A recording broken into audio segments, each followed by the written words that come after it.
Yorana, Yorana. On va attendre 2 minutes, hein. 2 minutes. Le temps que les gens arrivent.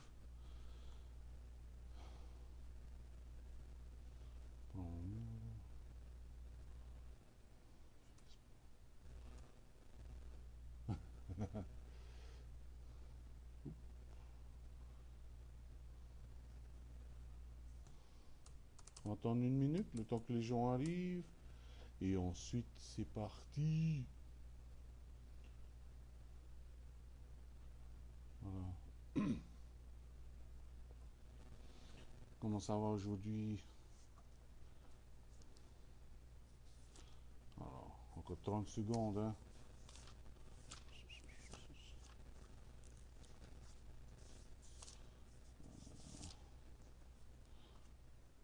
Voilà. Bon. Est-ce que le son il est bon? C'est juste pour voir si le son il est bon. Attends, je regarde si le son il est bon. Regarde si le son est bon. Ah, le son il est bon. Voilà.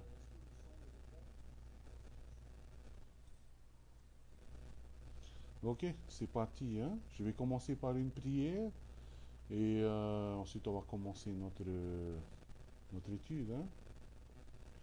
Alors, Seigneur mon Dieu Tout-Puissant, je te remercie pour ta grâce et je te remercie pour ta bonté. Je te demande de bénir ces moments qu'on a ensemble, ces moments qu'on a étudié ta parole toujours et ceci toujours pour ta gloire et aussi pour te connaître de plus en plus. Merci encore pour ces moments précieux, ces moments bénis.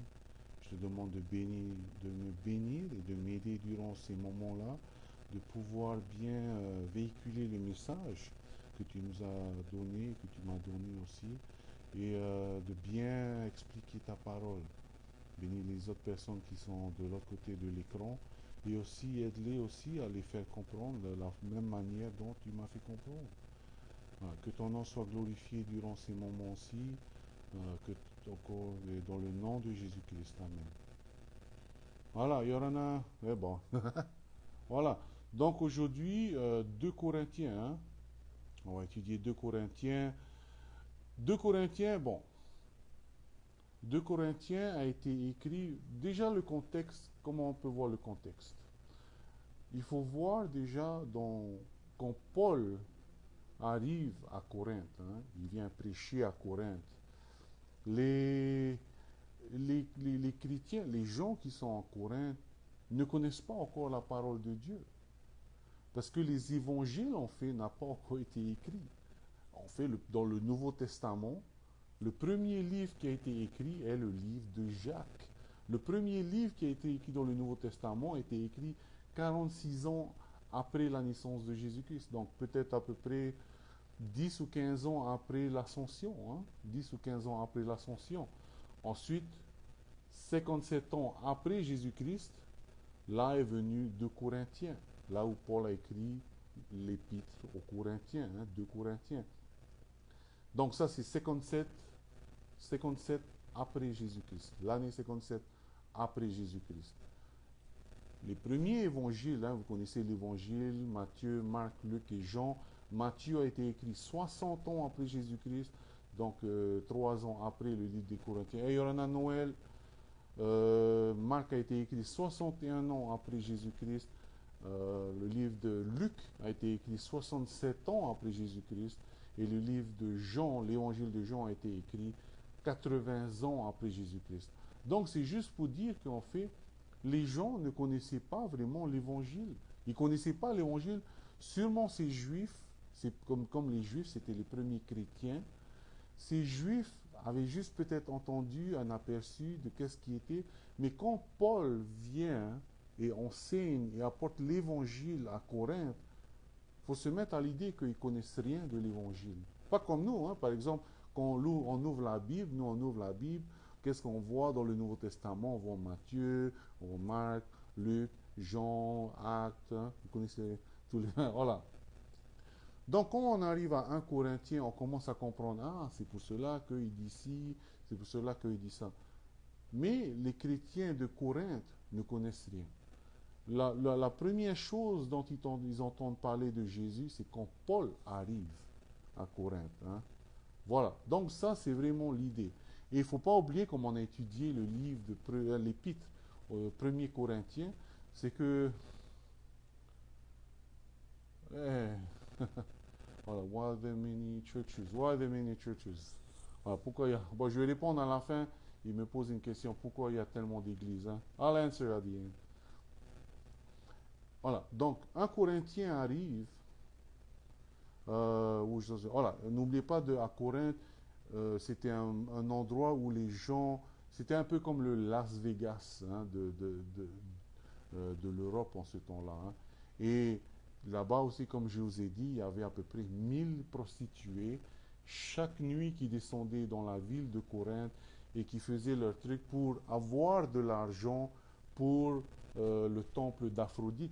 Et il y avait plein de croyances comme cela durant la visite de Paul. Et Paul arrive à Corinthe et il construit une église. Il construit une église et c'est dur quand même.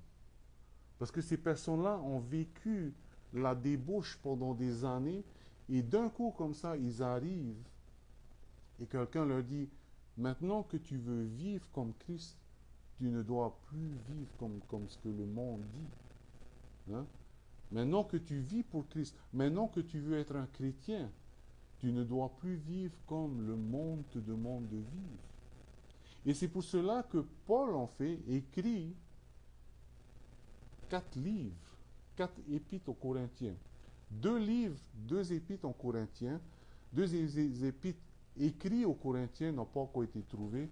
Donc on fait, par exemple, je vais lire 1 Corinthiens chapitre 5, verset 9. 1 Corinthiens chapitre 5, verset 9. Paul écrit, je vous écris dans ma lettre de ne pas avoir de relation avec les impudiques. Voilà. Dans la lettre, on fait, en écrivant 1 Corinthiens, Paul dit, vous vous souvenez de cette lettre que je vous ai écrite? Il ne faut pas faire comme ça. Donc, il y avait déjà une lettre avant 1 Corinthiens. Voilà. Il y avait déjà une lettre. On n'a pas, en plus, personne n'a trouvé cette lettre. Mais selon les théologiens, donc, 1 Corinthien, en fait, est 2 Corinthiens, parce qu'il y avait une lettre avant l'épître aux Corinthiens. Mais non seulement cela, quand on lit aussi 2 Corinthiens chapitre 7, versets 8 à 12, il y avait une autre lettre encore avant 2 Corinthiens. Hein, il est écrit par exemple, quoique je vous ai attristé par ma lettre. Quelle est la lettre que Paul a fait pour attrister les Corinthiens? Ce n'est pas un Corinthien, il y avait une autre lettre encore. Donc, il se peut, par théorie, hein, et tous les théologiens, en fait, 100% des théologiens sont d'accord qu'il se peut qu'il y ait 3 ou 4 lettres, en fait, qui ont été écrites à l'église de Corinthe. Et donc, c'est pour cela que quand vous lisez le livre de 2 Corinthiens, c'est comme s'il y avait... C'est comme si quand vous regardez un film, vous avez manqué une partie du film parce que vous ne comprenez pas vraiment qu'est-ce qui se passe, hein. Donc voilà un peu l'histoire derrière Corinthe, l'histoire derrière l'épître de 2 Corinthiens, qu'il y avait en fait d'autres lettres avant 2 Corinthiens. 2 Corinthiens peut se résumer en peu de choses, hein. 2 Corinthiens peut se résumer en fait dans 2 Corinthiens chapitre 1 à 7. En fait, c'est Paul qui explique son ministère, hein. 2 Corinthiens chapitre 1 à 7, c'est Paul qui explique son ministère. 2 Corinthiens chapitre 8 à 9, c'est Paul qui encourage les Corinthiens maintenant à leur générosité. Parce qu'en fait, les Corinthiens avaient doute, ils doutaient en fait de Paul. Parce que Paul, à un moment donné, il devait aller retourner à Corinthe encore. Mais, Yorana Nicolas, Paul devait retourner à Corinthe encore, mais il n'a pas pu. Et vous allez voir dans les 2 premiers chapitres de 2 Corinthiens, il explique pourquoi. Et donc, les Corinthiens disent, hey, Paul, il est un menteur un peu là, hein. Donc, ce n'est pas la peine de donner de l'argent. Parce que Paul voulait récolter de l'argent pour les chrétiens qui étaient pauvres, qui vivaient dans la pauvreté à Jérusalem. Et donc là, du chapitre 8 et le chapitre 9, Paul encourage les chrétiens de Corinthe à être un peu plus généreux financièrement. Hein. Voilà. Mais ce n'est pas, bien sûr, ce n'est pas la dîme, parce que nous ne sommes plus sous la loi mosaïque. Hein. La dîme, c'est pour cela que je me dis que la dîme, les églises maintenant, nous ne sommes les églises maintenant qui disent qu'il faut toujours payer la dîme, les 10% de ton salaire, beaucoup d'autres questions qui se disent de dîme, 10% du revenu, du net ou du brut. Hein, voilà, non. 10% on fait la dîme était un exemple en fait. N'oubliez pas que toute chose avant, dans l'Ancien Testament, dans l'Ancienne Alliance, c'était que l'ombre des choses à venir. Et la dîme, nous ne sommes plus sous la loi mosaïque. Nous sommes sous la loi de l'Esprit, qui est la grâce. Et donc là, Paul encourage les gens, pas à donner leur dîme, mais à être plus généreux dans leur offrande. Voilà. Hein. Et on fait le chapitre 10 au chapitre 13. Hey, Yorana Hiro, merci d'être ici. Hein? Merci d'être ici. Voilà. Le chapitre 10 au chapitre 13, Paul réaffirme son autorité en tant qu'apôtre. Voilà. Pourquoi? Vous allez voir, on fait dans le chapitre 1 au chapitre 7. Hein?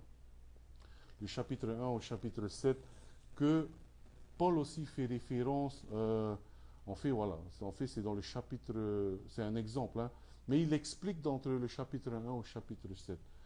Si vous pouvez lire dans 2 Corinthiens chapitre 11, verset 5.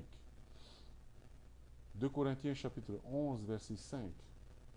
Or, j'estime que je n'ai été inférieur en rien à ces apôtres par excellence.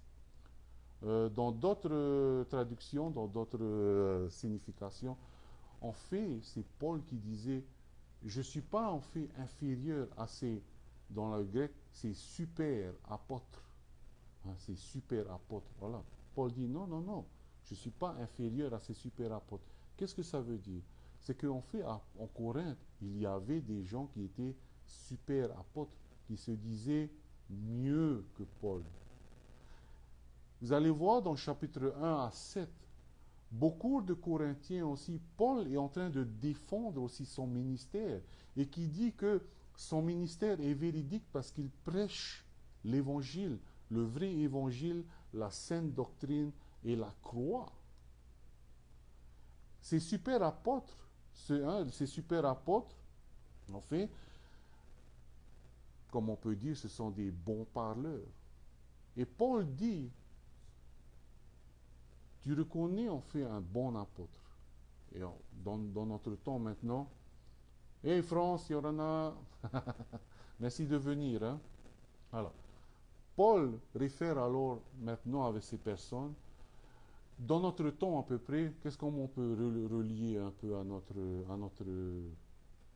monde contemporain maintenant? Hein? Qu'est-ce que Paul voulait dire?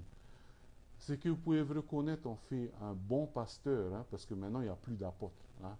Il faut se dire qu'il n'y a plus d'apôtres. Quand vous lisez Actes chapitre 1, quand il voulait remplacer Judas, en fait, quand il voulait remplacer Judas, les conditions d'être apôtre, c'était que cette personne soit témoin du baptême, du ministère, du ministère, de la mort, de la résurrection et de l'ascension de Jésus. Et donc là, ils avaient deux personnes, hein, Barabbas et Matthias, et ils se sont dit que celui qui est un, ils vont prier, mais celui qui devait remplacer Judas devait avoir ces 5 qualités. Et Paul aussi, hein, Saul de Tarse en ce temps-là. Et donc voilà un peu les qualifications des apôtres. Voilà. Voilà. Donc c'est pour cela que, bibliquement parlant, aujourd'hui, il n'y a pas d'apôtre. Il n'y a pas d'apôtre comme la Bible le dit. Et en plus, les apôtres avant étaient juste Dieu a choisi ces apôtres pour étaler la fondation de l'Église. Parce que c'est eux qui ont écrit la doctrine, c'est eux qui ont écrit la Bible. Et c'est eux qui ont mis la fondation de la doctrine pour que notre doctrine vient de ces apôtres. Alors, pourquoi maintenant avoir d'autres apôtres? On n'a pas besoin. Je crois que, comme je vous ai dit toujours, ce qui est plus proche de notre temps maintenant pour être apôtre, c'est comme missionnaire, on fait. Mais ils n'ont plus le même titre, le même travail qu'ils avaient au premier siècle. Donc, si vous voyez une église qui se disent, ils ont des apôtres, je connais une église, je ne veux pas dire le nom, je ne veux pas dire le nom parce que j'ai eu beaucoup de commentaires. Mais il y a une église qui ont 12 apôtres aussi. Et une fois, j'ai demandé à cette église, est-ce que vos apôtres ont vu le baptême de Jésus? Est-ce qu'ils ont vu l'ascension de Jésus? Est-ce qu'ils ont vu le ministère de Jésus? Parce que c'est ça, dans Acte chapitre 1, les qualifications pour être un apôtre. Et cette religion dit non, ces apôtres, ils ont vu en rêve aussi. Voilà. C'est ce qu'ils ont dit, ils ont vu en rêve Jésus se baptiser. Bon, si je peux voir, donc ça ne veut pas dire que je suis un apôtre. Et bon, retournons au sujet de Corinthiens. Voilà. Paul dit, ces personnes maintenant sont des super apôtres. Et par rapport à nous, les bons pasteurs ont fait, parce qu'il n'y a plus d'apôtres. Voilà où j'en étais. Il n'y a plus d'apôtres. Maintenant, on peut faire référence au pasteur. Comment reconnaître un bon pasteur, en fait, par rapport à 2 Corinthiens, chapitre 1 jusqu'à chapitre 7. Le bon pasteur prêche la parole de Dieu, bien sûr, mais ce n'est pas juste un bon parleur. Paul, vous allez lire le chapitre, en chapitre 1 à chapitre 7, il n'était pas un bon parleur. Il est même dit qu'il s'exprimait mal quand il prêchait. Il utilisait peut-être des choses très simples, mais un bon pasteur prêche de l'évangile, prêche de la résurrection, prêche de la croix. Vous savez, il y a un pasteur là maintenant, que je vois sur Internet, qui est assez connu. Je vais dire le nom, bien sûr, je vais dire le nom. Je ne suis pas vraiment d'accord par rapport à ce pasteur. Vous allez voir, si vous voyez ce nom, il s'appelle, comment il s'appelle? Yanis Gauthier. Yanis Gauthier. Voilà. Je vais vous donner un exemple, ça c'est un exemple. C'est un bon parleur. Il dit que Dieu va vous aider, il faut avoir la foi, Dieu fait ci, Dieu va vous aider là, si vous donnez, Dieu a le meilleur pour vous. Ça, c'est des bons parleurs. Mais à aucun moment, j'ai regardé à peu près 20-25 prédications qu'il a fait, à aucun moment il ne parle du péché. À aucun moment il te dit que Dieu veut te sauver. Parce que quand Dieu te sauve, quand Dieu me sauve, et quand Dieu te sauve, il faut savoir de quoi il nous sauve. Il nous sauve du péché. Et il faut reconnaître qu'on est pécheur. Et quand on reconnaît qu'on est pécheur, là on se dit, on a besoin d'être sauvé. Si tu ne sais pas que tu es un pécheur, pourquoi être sauvé alors? J'ai besoin d'un sauveur. Pourquoi? Je ne suis pas un pécheur. Si tu ne reconnais pas qu'est-ce que c'est le péché, si tu ne reconnais pas que tu es un pécheur, pourquoi être sauvé? Comme cette personne, bon, c'est juste un exemple de Yanis Gauthier, il y en a plein encore d'autres, mais je vois cette personne qui prêche toutes ces choses encourageantes, bien sûr. Et ce qu'il dit, c'est vrai. Mais ce qu'il dit n'est pas l'évangile. Ce qu'il dit, c'est juste un bon orateur. Voilà. Regardez bien. À aucun moment il parle du péché. Paul l'a dit dans 1 Corinthiens chapitre 1 au chapitre 7. Je ne suis pas un bon orateur, mais je prêche la sainte doctrine. Ces personnes, comme il dit, ce sont des super apôtres. Ce sont des gens riches. Parce que les chrétiens de Corinthe ont commencé à se tourner vers ces super apôtres en disant que leur succès veut dire bénédiction. Ces personnes étaient riches. Leur succès était une bénédiction. Et là, Paul dit non. Regardez-moi. Paul raconte toutes les mésaventures qu'il a eues. Mais ça ne fait pas de lui, ça ne veut pas dire qu'il n'est pas un apôtre. Non. L'apôtre ne veut pas dire un chrétien être béni. Et je crois que c'est une des choses aussi, beaucoup de chrétiens comprennent mal. Que la bénédiction de Dieu vient seulement quand c'est physique, quand c'est matériel. Non. Vous savez, il y a une histoire qui a dit, je me souviens d'une histoire qui disait que une personne, c'est un athée en fait, qui demandait à un chrétien, hey, ça fait des années que tu pries à ton Dieu, hein? Ça fait des années que tu pries à ton Dieu. Mais qu'est-ce que Dieu t'a donné en plus? Et ce chrétien, il a répondu, vous savez, je n'ai rien gagné en plus, mais au contraire, j'ai perdu beaucoup de choses. En priant à Dieu, je suis moins coléreux, je suis plus patient, j'ai plus de tolérance pour les personnes et je suis mieux. Voilà. Donc, qu'est-ce que c'est? Ça veut dire que la bénédiction, et beaucoup de personnes croient que la bénédiction de Dieu vient seulement dans le moyen matériel. Pas du tout. Vous vous souvenez des béatitudes dans Matthieu chapitre 5? Heureux ceux qui sont humbles. Hein? Qu'est-ce que c'est aussi? Dans d'autres mots aussi, c'est bénis ceux qui sont humbles. Qu'est-ce que c'est en fait la bénédiction? La bénédiction, c'est quand tu te rapproches plus de Dieu. C'est simple. Pourquoi?